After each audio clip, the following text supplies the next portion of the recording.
L'eau occupe 72% de la surface de la Terre, mais seulement 0,0000128% de son volume, soit un cube de 1000 km de côté. L'eau est précieuse, car l'eau est rare.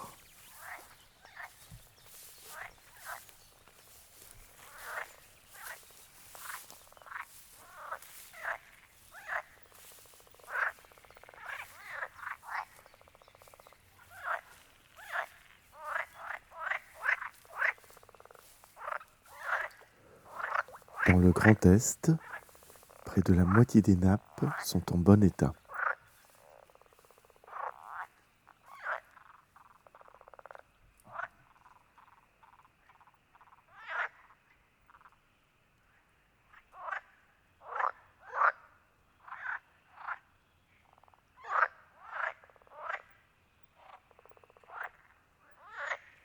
Le saviez-vous? Les crapauds sont essentiellement terrestres. Le milieu aquatique n'est fréquenté qu'en période de reproduction et durant la vie de l'animal en tant que têtard.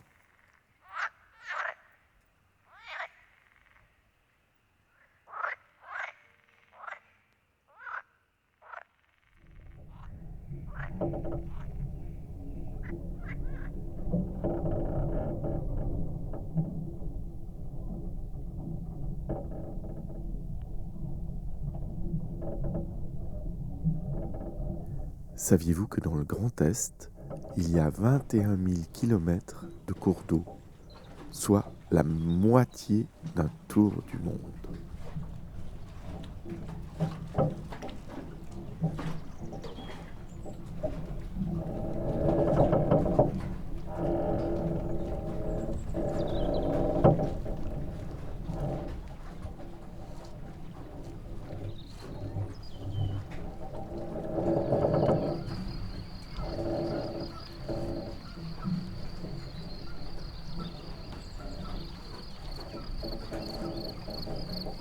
Dans le Grand Est, nous avons 52 nappes phréatiques.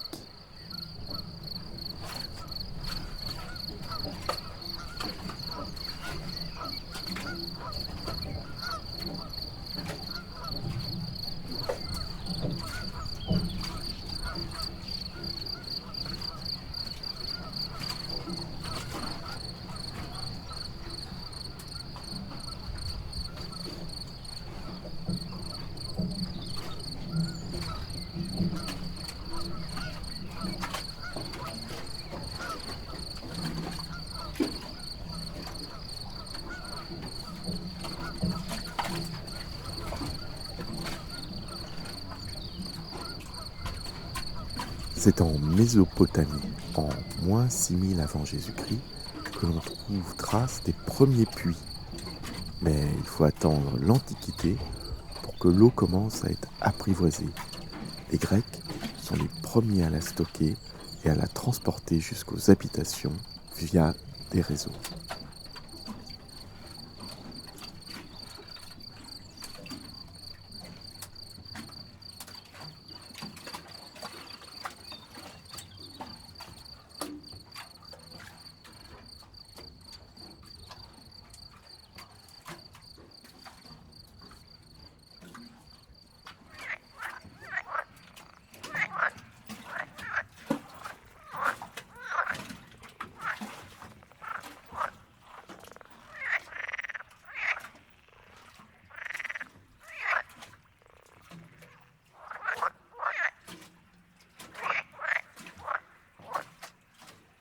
Comment les crapauds boivent-ils de l'eau? Eh bien, c'est une particularité de leur peau. Elle va leur permettre d'absorber l'eau dont ils ont besoin, car ils ne boivent pas par la bouche.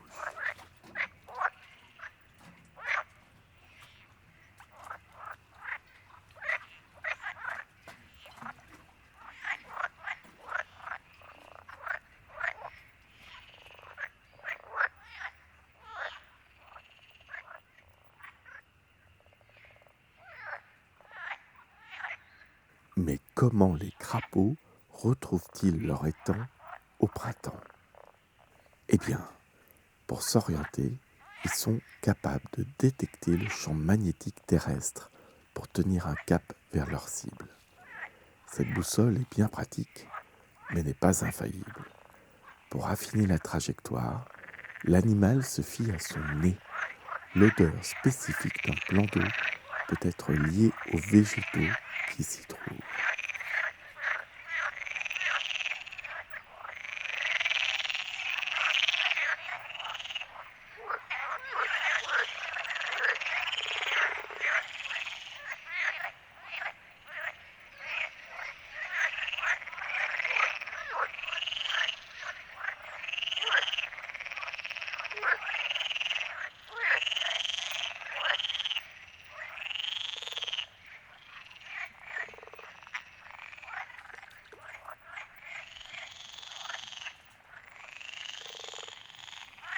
Saviez-vous que seulement 1% de l'eau au monde est potable?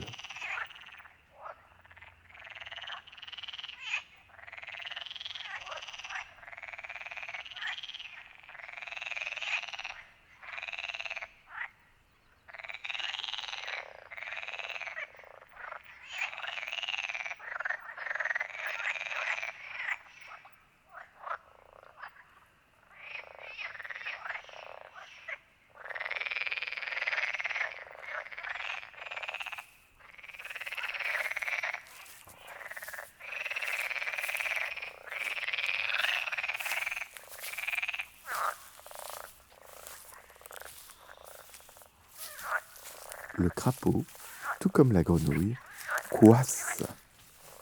Le croassement, ce n'est pas pareil. Ce sont les corbeaux et les corneilles. Le crapaud coasse.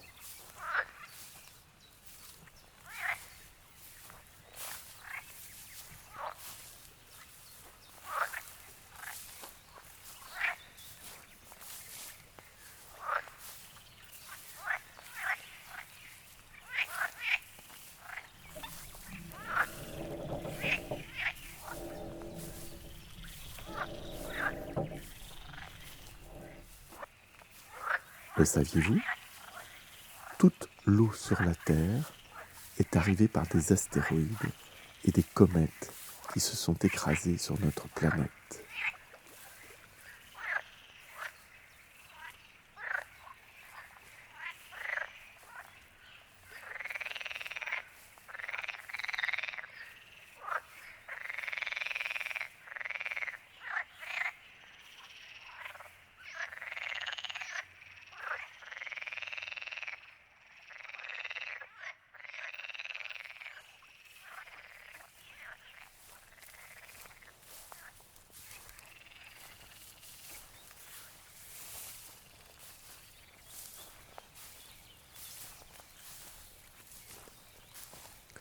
Alors, quelle est la différence entre un lac et un étang? Eh bien, profondeur limite de 20 mètres, au-delà, c'est un lac, en deçà, un étang. Surface limite de 8 hectares, au-delà, c'est un lac, en deçà, un étang. Psst, un hectare, c'est 10 000 mètres carrés.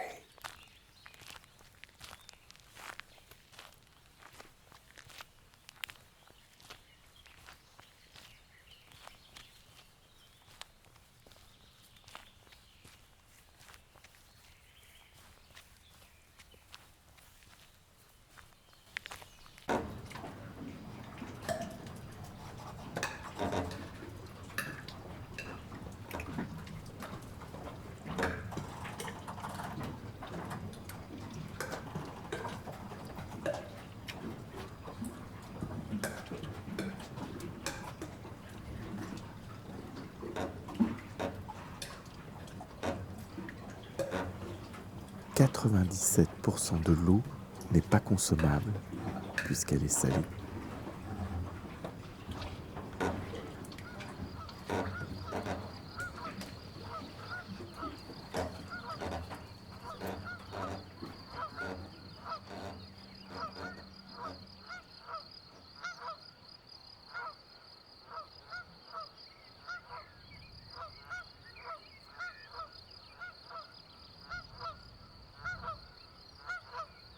Les zones humides sont des zones de transition entre la terre ferme et l'eau libre.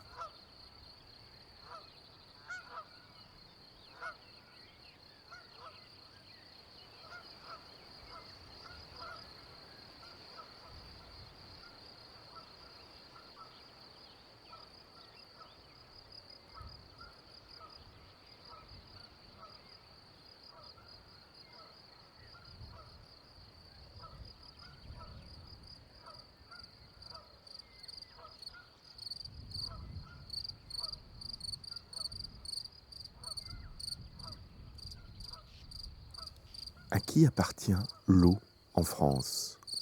Eh bien, selon l'article 714 du Code civil, l'eau fait partie du patrimoine commun de la nation.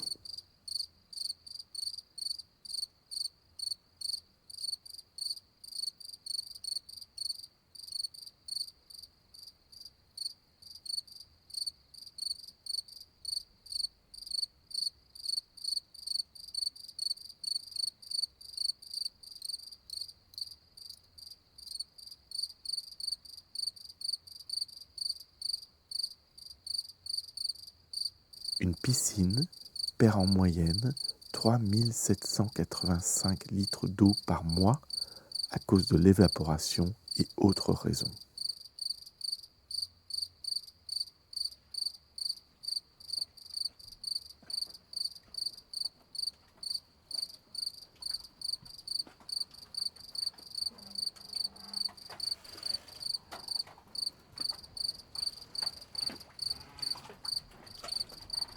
Vos eaux sont composées de 31% d'eau.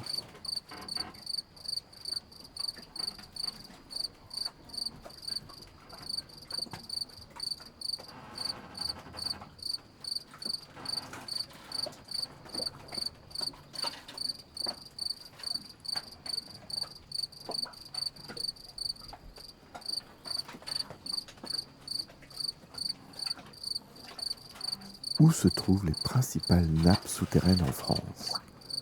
Il existe des milliers de nappes souterraines en France, mais les deux plus importantes sont la nappe de Beauce, qui stocke près de 20 milliards de mètres cubes d'eau, et la nappe rhénane, en Alsace, qui stocke 35 milliards de mètres cubes d'eau.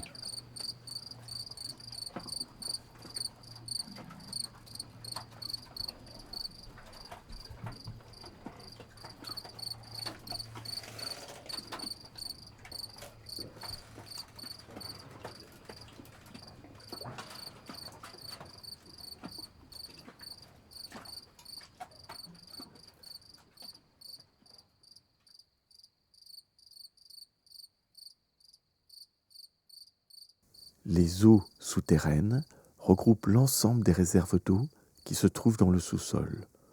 L'eau est stockée dans des zones appelées aquifères, composées de roches poreuses ou et fissurées. L'eau peut s'accumuler dans ces espaces vides pour former des nappes qui occupent tout ou partie de l'aquifère. La profondeur des nappes est variable. Les plus profondes peuvent se trouver jusqu'à 1000 mètres. Les nappes phréatiques sont celles qui se trouvent près de la surface. Leur faible profondeur les rend facilement accessibles pour les activités humaines.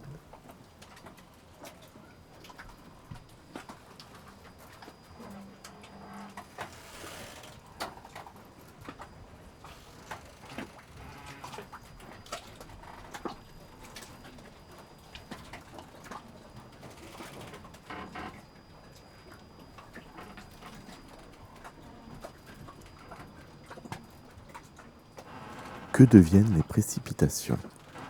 61% s'évaporent, 23% s'infiltrent dans le sol pour reconstituer nos réserves souterraines et 16% alimentent nos cours d'eau, rivières, fleuves, lacs.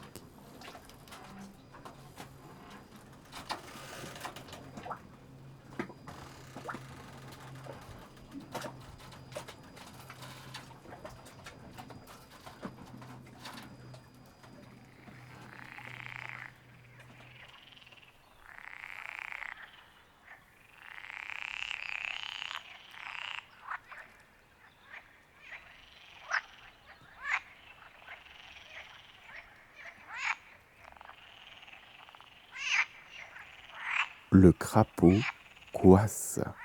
Il ne croisse pas comme les corneilles ou les corbeaux. Il coasse comme les grenouilles.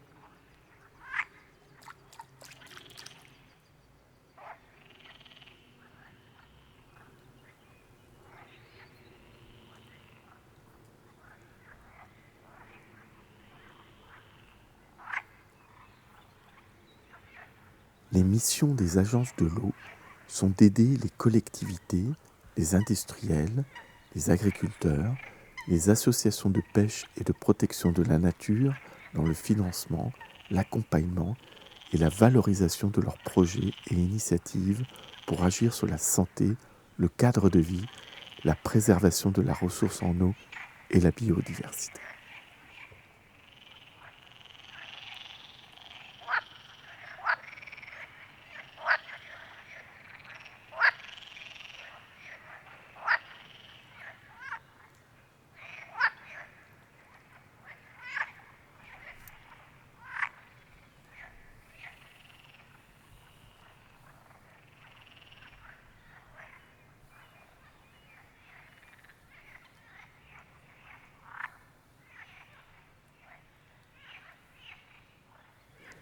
Qu'est-ce qu'un bassin versant ?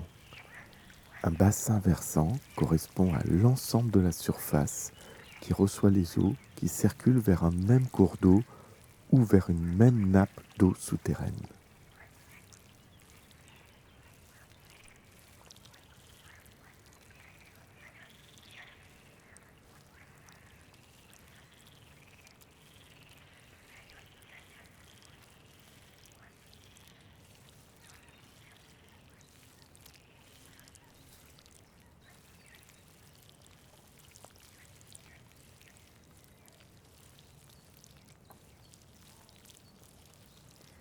Le cerveau est composé de 76% d'eau.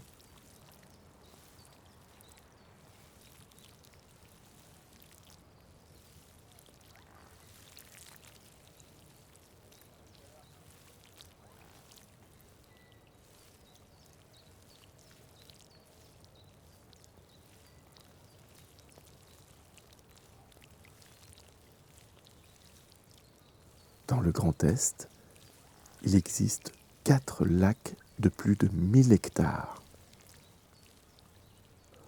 Vous le savez, 1 hectare vaut 10 000 mètres carrés.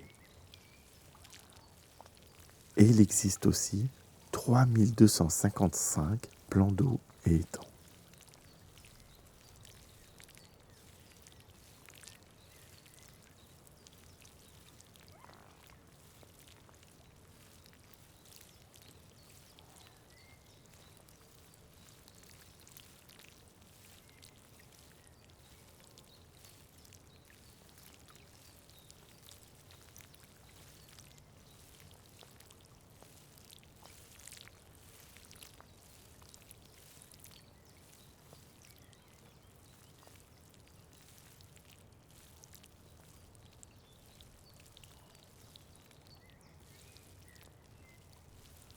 Dans votre verre d'eau, la probabilité que nous retrouvions au moins une molécule d'eau qui a déjà été bue par Cléopâtre est pratiquement de 100%.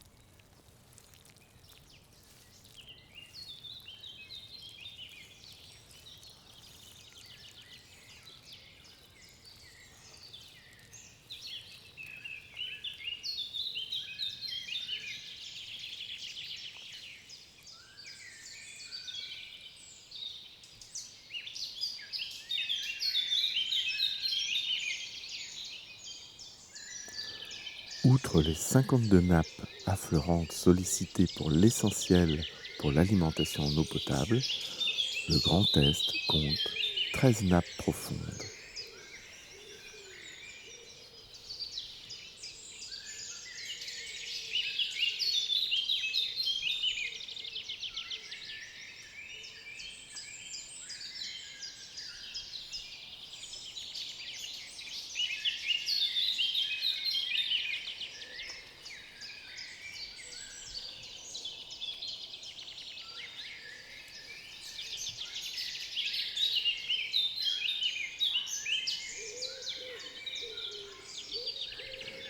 Dans le Grand Est, chaque année, 296 milliards de mètres cubes d'eau sont utilisés.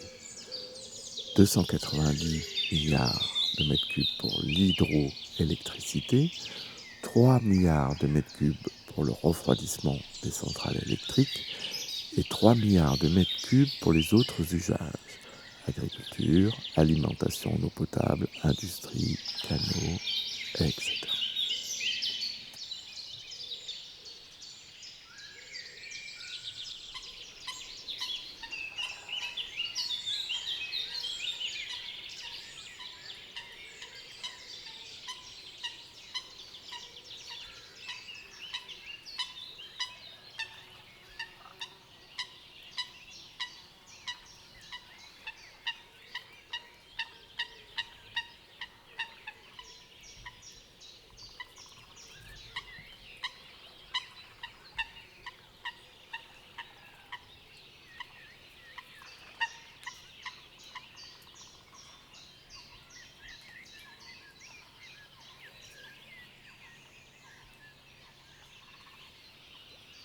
Les zones humides jouent un rôle important de par leurs fonctions et les services qu'elles rendent à notre société.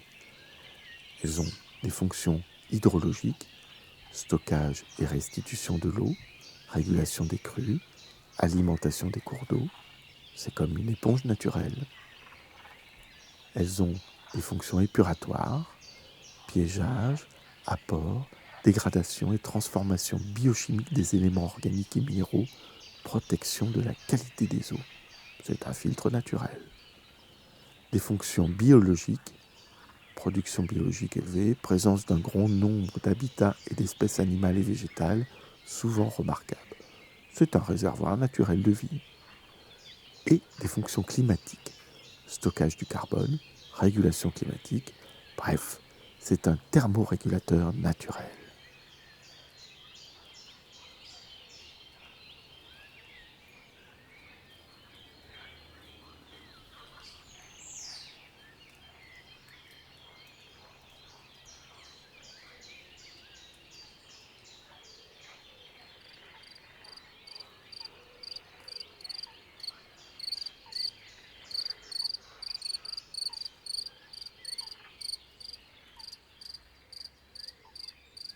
« 92% de l'eau consommée vient des nappes souterraines.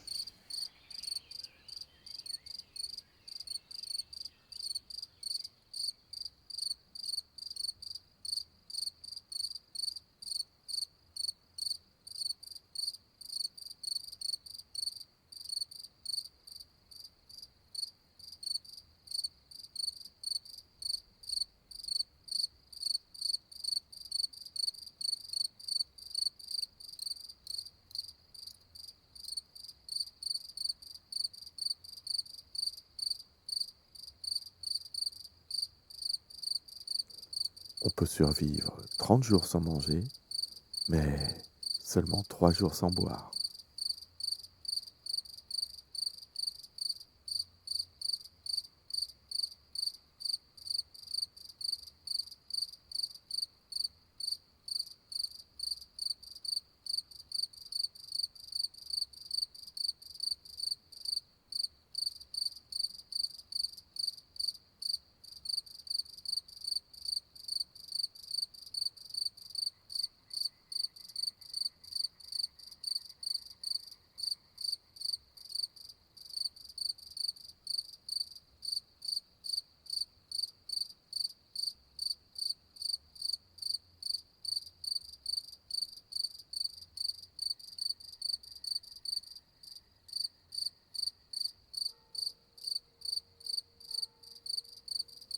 Le corps humain contient 65% d'eau